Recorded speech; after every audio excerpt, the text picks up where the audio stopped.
যাচ্ছি, কি করছি আপনাদের অবশ্যই সবকিছু বলবো এবং দেখাবো। না টু যশোর থেকে অনেক দূরে। আমার একটাই হেলমেট, তাছাড়াও আমার লাইসেন্স নাই। আমি তো একটু আগে বললামই আমার গায়ে জ্বর। আমরা ভিডিও ফুটেজ নিব।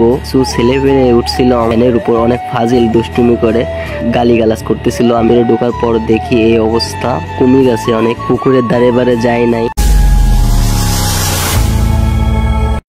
আসসালামু আলাইকুম everyone, welcome to my another blog and brand new video. Title এবং থাম্বনেল থেকে বুঝতেই পারছেন কি নিয়ে ভিডিও থাকছে। তো আজকে অনেক দিন পর ঘুরতে বের হলাম আমি আর আমার ওয়াইফ। আমার ভয়েস হয়তো ভালো আসবে না, কারণ আমার গায়ে অনেক জ্বর। আমাকে সবাই ক্ষমা দৃষ্টিতে দেখবেন। আর কোথায় যাচ্ছি, কি করছি আপনাদের অবশ্যই সবকিছু বলবো এবং দেখাবো। সো আমার ওয়াইফ এরকম লং জার্নি আগে পরে কখনোই করি না, এর জন্য শরীরটা খারাপ করতেছে।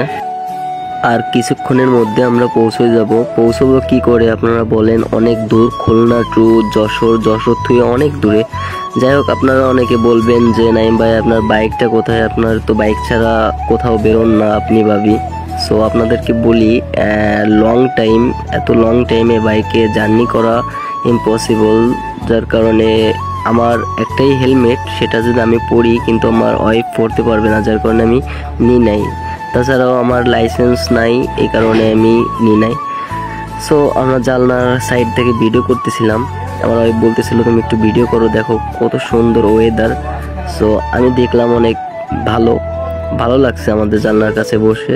আমি তো একটু আগে বললামই আমার গায়ে জ্বর, এজন্য আমার ওয়াইফ কপালে হাত দিয়ে দেখতেছে আমার গায়ে জ্বর কমছে কি না।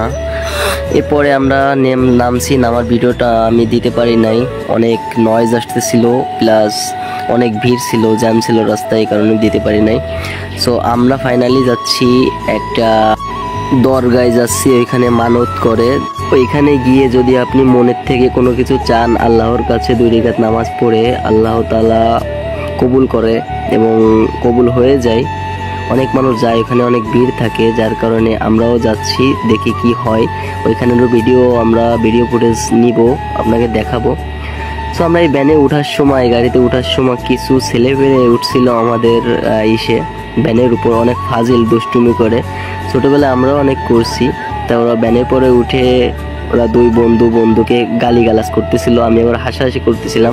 আপনারা বলবেন আপনারা রাস্তাতে কোন দিকে যাচ্ছেন? এটাই সেই দরগার রাস্তা, অনেক ভাঙাচোরা রাস্তা, কোমর একবারে গেছে।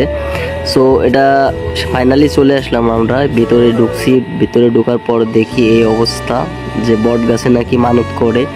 আর তার জন্য আমার বউকে বলতেছিলাম যে আমি 2 রাকাত নামাজ পড়বো, তা তুমি একটু আমাকে এখানে একটু তুমি ওয়েট করো, আমি 2 রাকাত নামাজ পড়বো, আল্লাহর কাছে চাইবো। আর এই যে সামনে যে পুকুরটা দেখতে পারলেন, ওইটা আছে মনে করেন যে কুমির আছে, অনেক কুমির। ওই কুমিরে বলে কিছু বলে না। তারপর কুমিরকে খাওয়াইলে নাকি ভালো হয়, এই কারণে আমরা পুকুরের ধারে বারে যাই নাই। আমরা তো আগে পরে এই দরগায় আসিনি মানত করার জন্য। এই গাছে অনেক কিছু বান্দা থাকে, দেখেন এই অনেক পলিথিন দিয়ে আল্লাহর কাছে মনের থেকে মানত করেছে। মানত বলতে কি আপনার যেটা লাগবে বা যেটা প্রয়োজন, সেটার জন্য এখানে করতে হয়। ফাইনালি আমি আগরবাতি কিনে নিয়ে এসেছি। আগরবাতি ওইখানে 4টা না 5টা আছে, এটা ধরে আমি ধরানোর পর তার আগে আমি যাব নামাজ পড়তে গেলাম এখানে। তারপর ধরানোর জন্য আসলাম, আসার পরে এইটায় খোসাটা দিচ্ছি, খোসাটা ফেলাইনি। এখানে অনেক ধরাচ্ছিলাম, তা ধরতে ছিল না, অনেক কষ্টে, অনেক বাতাস ছিল, তো এখানে একটা করে পুঁতে দিলাম। তারপরে যেটা আমার বউর কাছে আমি দিছি, ওইটা নিয়ে এখন ওটা গাছে বাঁধার পরে আল্লাহর কাছে আমি চাচ্ছিলাম যে আল্লাহ, আমি যেটা চাচ্ছি ওটা জানি পূরণ হয়। তো ইনশাল্লাহ অবশ্যই হয়তোবা হবে, কারণ এখানে অনেক মানুষ আসে।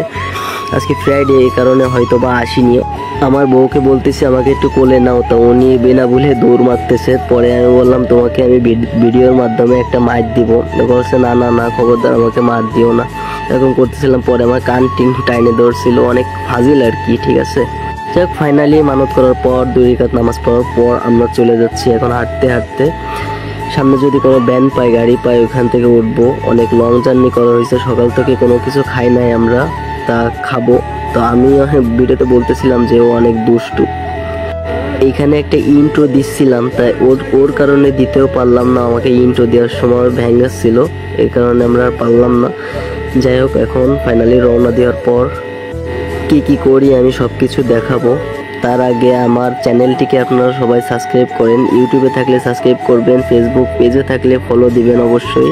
গাড়ি পাচ্ছিলাম না, অনেক অনেক লং টাইম পর একটা ভ্যান পেলাম, ওই ভ্যানে উঠলাম। ওঠার পরে আমরা যাচ্ছিলাম বাসার দিকে রওনা দিব।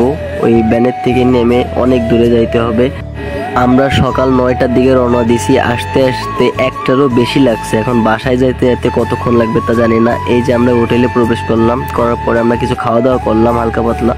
পর একটা বাস পাইছে, বাসে ডাইরেক্ট নোয়াপাড়া যাব। নোয়াপাড়া আমার শ্বশুর বাড়ি, ওইখানে যাব। চাইতে গিয়ে দেখলাম আবার জ্যাম। এই একটা ট্রেন যাচ্ছে, ট্রেনের কারণে ভিডিও আর বড় করবো না, এখানেই শেষ করছি। আল্লাহ হাফেজ। এরকম ভিডিও পেতে সবাই সাবস্ক্রাইব করবেন। আসসালামু আলাইকুম সবাইকে।